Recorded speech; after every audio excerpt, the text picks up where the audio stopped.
How you doing? I'm Jerry Orloski here at Orloski's Car Wash and Lube Shop, here with some winter maintenance and winter car washing tips.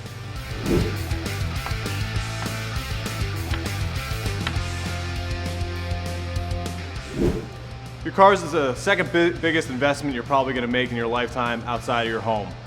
Here in Pennsylvania, we got a lot of salt and stuff, corrosive ingredients that they put on the ground to keep the roads safe.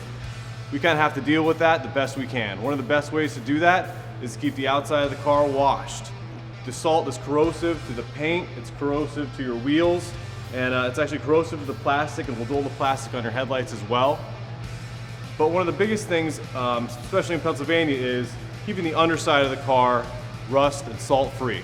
You can't eliminate all salt, but washing your car frequently is kind of like flossing your teeth, where somebody might have a beautiful smile, but if they're not flossing, there's corrosive ingredients and all kind of buildup in between their teeth that you can't see. And that's when the dentist checks out your teeth, that's where the problems are going to be. Same thing with your car. So it's best to either take care of it yourself. You could use a sprinkler system if your car is tall enough in your driveway, or you could come here to Orloski's Car Wash. We'll be happy to blast that undercarriage off for you.